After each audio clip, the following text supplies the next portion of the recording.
Hi guys. അപ്പോൾ ഇന്ന് ശനിയാഴ്ചയാണ്. നമുക്ക് കളർ ഡ്രസ്സൊക്കെ ഇടാം. നമ്മൾ സ്കൂളിലൊക്കെ പഠിക്കുമ്പോൾ കളർ ഡ്രസ്സ് ഇടാൻ പറ്റുന്ന ദിവസം നല്ല സന്തോഷമാണല്ലോ. പക്ഷെ എനിക്ക് വലിയ സന്തോഷമൊന്നും ഉണ്ടായിരുന്നില്ല. കാരണം എല്ലാ ദിവസവും യൂണിഫോം ഇടുമ്പോൾ നമ്മൾ ശനിയാഴ്ച ദിവസം എന്താ ഇടേണ്ടതെന്ന് ആലോചിക്കണം. അത് തേക്കണോ വേണ്ടേ അയൺ ചെയ്യണോ എന്നൊക്കെ ആലോചിക്കണമല്ലോ. അപ്പോൾ എന്നും ഈ ഉറക്കത്തിൽ നിന്ന് എണീറ്റ പോലെയല്ലേ പോവാറ്. ഇന്ന് നോക്കിയപ്പോൾ ഇവിടെ വെള്ളിയാഴ്ച ദിവസം ശനിയാഴ്ച ദിവസം ബസ് ടൈമിങ്ങിന് കുറച്ച് വ്യത്യാസമുണ്ട്. വെള്ളിയാഴ്ച ദിവസം ആണെങ്കിൽ നേരത്തെ വരും. ഇന്നാണെങ്കിൽ ആദ്യത്തെ ബസ് 6:59-നും രണ്ടാമത്തെ ബസ് 7:30 സംതിങ്ങിനുമാണ്. അപ്പോൾ എന്തായാലും 6:56 എത്തുമെന്ന് എനിക്ക് തോന്നിയില്ല. അപ്പോൾ പിന്നെ 7 മണിക്ക് ഇവിടെ വന്നിരിക്കുന്നത് എന്തിനാന്ന് വിചാരിച്ചിട്ട് ഞാൻ 7:30 ആകുമ്പോഴേക്കും എത്താമെന്ന് വിചാരിച്ചു. ഇപ്പം സമയം 7:16 ആയിട്ടുണ്ട്. അപ്പോഴേക്കും പോകുന്നു. ഞാൻ ഇൻ കേസ് ആ ബസ് മിസ്സായി കഴിഞ്ഞാൽ പിന്നെ ലേറ്റ് ആവും. ഈ ബസ്സിന് പോയാൽ തന്നെ ഞാൻ ഇന്ന് 9:15 ആവും എത്താൻ. 9 മണിക്കാണ് ഷിഫ്റ്റ് ടൈം. അപ്പോൾ അതുകൊണ്ട് കുറച്ച് ലേറ്റായിട്ട് ഇറങ്ങിയാൽ മതി എന്ന് വിചാരിച്ച സമയത്ത് കലാപരിപാടികളാണിത്. വെയിൽ കൊണ്ടിട്ട് ചോത്തതാണ് കേട്ടോ. ചോപ്പൊന്നും ഇട്ടിട്ടില്ല, ലിപ്സ്റ്റിക് ഒന്നും ഇട്ടിട്ടുണ്ട്. സിന്ദൂരം കുറേ ഇടണമെന്ന് വിചാരിക്കുന്നു. കണ്ണെഴുതിയിട്ടുണ്ട്. സിന്ദൂരം എൻ്റെ ഓഫീസിലൊരു കുട്ടി ഇടാറുണ്ട്. അവൾ നോർത്ത് ഇന്ത്യൻ ആണ്. അപ്പോൾ ഞാൻ എപ്പോഴും വിചാരിക്കും ഒരു ദിവസം ഇടണം, കുറേ കാലമായിട്ടിട്ട് എന്നൊക്കെ. അപ്പം അങ്ങനെ ഇട്ടണം. കുറച്ചായി ഇട്ടിട്ട് 1 മാസത്തിനൊക്കെ മുകളിലായിട്ടുണ്ടാവും. സ്ഥിരം യൂസ് ചെയ്യാത്തതായ കാരണം ഇടയ്ക്കിടുമ്പോൾ ഒരു സന്തോഷമാണല്ലോ. അപ്പം അങ്ങനെ ബസ്സിനെ വെയിറ്റ് ചെയ്തുകൊണ്ടിരിക്കുകയാണ്. ജോലിനെ കുറിച്ച് പറയുകയാണെങ്കിൽ അതിൻ്റെ ഇടയ്ക്ക് ഒരു 8 മണി 8:30 വരെയൊക്കെ ഇരിക്കേണ്ടി വന്നു. നൈറ്റ് ഞാൻ റൂമിലെത്തുമ്പോൾ 10:30 10:45 ആയിട്ടുണ്ടായിരുന്നു. പിന്നെ ജോബിച്ചിനാണ് ഇപ്പോൾ ഒരുവിധം കാര്യങ്ങളൊക്കെ നോക്കുന്നത്, ഹെൽപ്പ് ചെയ്യണത്. ഞാനാണ് ആദ്യം പോരുക, ഞാനാണ് ലേറ്റായിട്ട് എത്തുക. ആൾക്ക് നേരം വൈകി പോയാൽ മതി, നേരത്തെ എത്തുകയും ചെയ്യും. അപ്പോൾ അതുകൊണ്ട് ആളുടെ ഭാഗത്തുനിന്ന് 100% നമുക്ക് വേണ്ടി ചെയ്യുന്നുണ്ട്. ഞാനും എൻ്റെ മാക്സിമം നിർത്താണ്ടിരിക്കാനേ അല്ലെങ്കിൽ വേണ്ടാന്ന് വെക്കുന്നതിനേക്കാളും ഇടയ്ക്കൊക്കെ തോന്നിട്ടോ രാവിലെ എഴുന്നേറ്റ് ഓടിപ്പാഞ്ഞ് നടക്കുമ്പോൾ അല്ലെങ്കിൽ വൈകിട്ട് നല്ല ലേറ്റായിട്ട് എത്തുമ്പോൾ പുറം വേദനയും കാലുവേദനയും കാലിൽ നീരൊക്കെ വരുമ്പോൾ വിചാരിക്കും തേങ്ങയുടെ കൂടെ നാളെ തൊട്ട് പോകണ്ട പണ്ടാറടങ്ങിയിട്ട് അങ്ങനെയൊക്കെ ശപിച്ചിട്ടാണ് പോണത്. പക്ഷേ യു എയിൽ വന്ന് ജോലി കിട്ടാത്തവരെ വെച്ച് നോക്കുമ്പോൾ നമ്മൾ ഒന്നും പറയണ്ട. എത്രയോ വട്ടം വിസിറ്റ് എടുത്തിട്ട് വന്നിട്ട് ജോലി നോക്കിയിട്ട് കിട്ടാതെ എക്സ്റ്റെൻഡ് ചെയ്ത്, പ്രവാസികളുടെ കാര്യം അറിയാലോ. ഇപ്പോൾ ക്യാമ്പിൽ അല്ലെങ്കിൽ ഒരു ബെഡ് സ്പേസിൽ നിന്ന് ഒരു കട്ടിലിൻ്റെ സ്പേസ് മാത്രമേ ഉണ്ടാവുള്ളൂ, അതിലൊക്കെ നിന്ന് അങ്ങനെയൊക്കെ അഡ്ജസ്റ്റ് ചെയ്യുന്ന ഒരുപാട് പേരുണ്ടല്ലോ. നമുക്കും അഡ്ജസ്റ്റ്മെൻറ്റ്സ് ഒക്കെ ഉണ്ട്. നമ്മൾ 2 നില വീട് നാട്ടിൽ പണിതിട്ടിട്ട് ഇവിടെ വന്ന് ഒറ്റമുറിയിൽ താമസിക്കുമ്പോൾ വലിയ സുഖമുള്ള പരിപാടിയൊന്നുമല്ല. പക്ഷെ എന്നാലും ഒന്നിച്ച് നിൽക്കാമല്ലോ.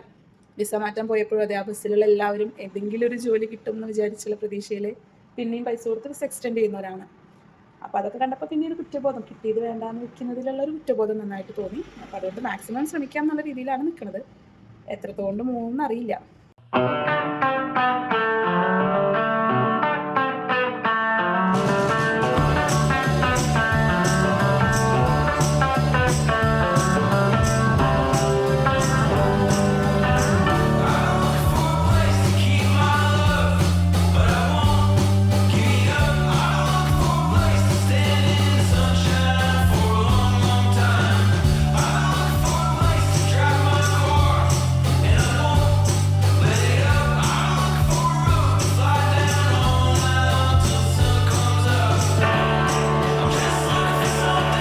ആരോരുമില്ലാത്ത ഇടവഴിയിലൂടെ നടന്ന് പോകണം. അത്യാവശ്യം നല്ല ചൂടുണ്ട്. രാവിലെ 6:30 ആകുമ്പോഴേക്കും ഇറങ്ങണം. പക്ഷെ അതും പോരാ, മിക്കവാറും ഒരു 6 മണിക്കെങ്കിലും ഇറങ്ങേണ്ടി വരും. പക്ഷേ നമ്മുടെ അവിടെ നിന്ന് ഫസ്റ്റ് ബസ് സ്റ്റാർട്ട് ചെയ്യുന്നത് 7:10-നാണ്. അപ്പോൾ ഇപ്പോൾ ഡെയിലി ആദ്യത്തെ ബസ് സ്റ്റോപ്പിലേക്ക് അല്ലെങ്കിൽ അടുത്തുള്ള നിയറസ്റ്റ് മെട്രോ സ്റ്റേഷൻ വരെ കാറിലാണ് പോയിക്കൊണ്ടിരിക്കുന്നത്. തൽക്കാലം നമുക്ക് വേറെ ഓപ്ഷനില്ല. അടുത്ത മാസം ഫസ്റ്റൊക്കെ ആകുമ്പോഴേക്കും വീട് മാറേണ്ടി വരും. നോക്കട്ടെ, കണ്ടിന്യൂ ചെയ്ത് പോകുന്നുണ്ടെങ്കിൽ നോക്കണം എന്ന് വിചാരിക്കണം.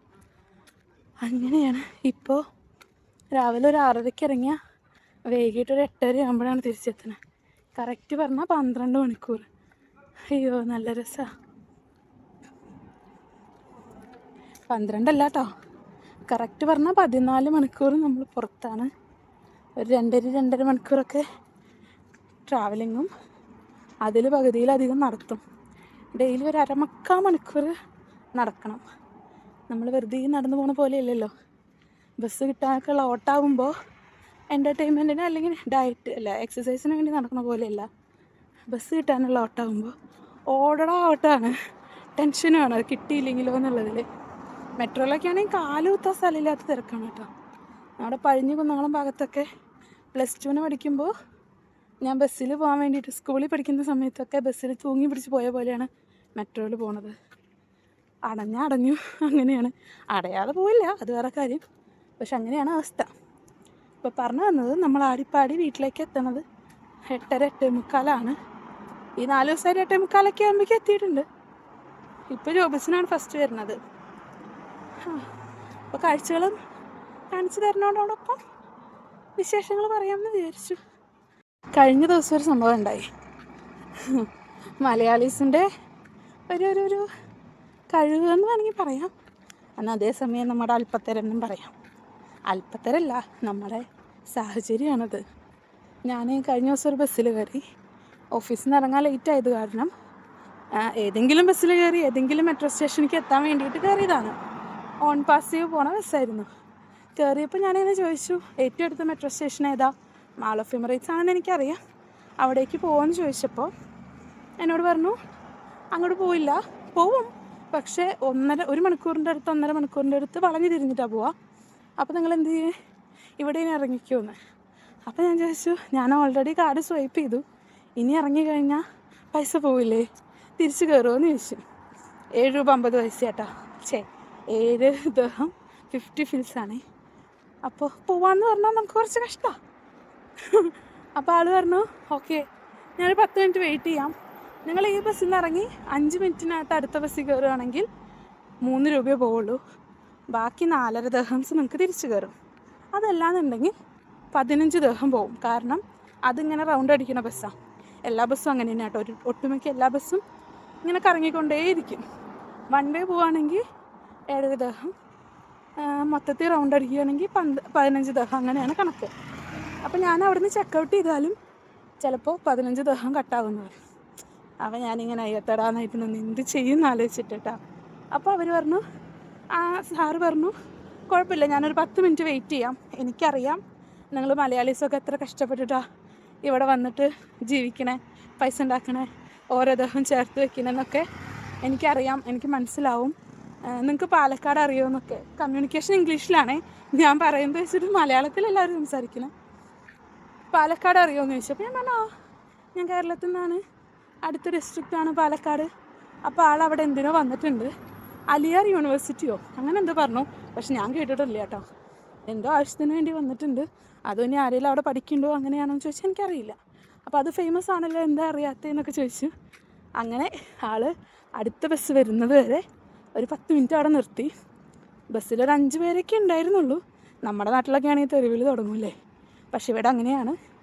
ഒരാൾ ഒരു 100-200 മീറ്റർ അകലത്തുനിന്ന് വരുന്നത് കണ്ടാൽ പോലും അതാ ബസ്സിലേക്കുള്ള ആളാണെങ്കിൽ നമ്മൾ വെയിറ്റ് ചെയ്ത് കാർഡ് സ്വൈപ്പ് ചെയ്ത് നമ്മൾ സീറ്റിലിരുന്നതിന് ശേഷം ബസ് എടുക്കുള്ളൂ.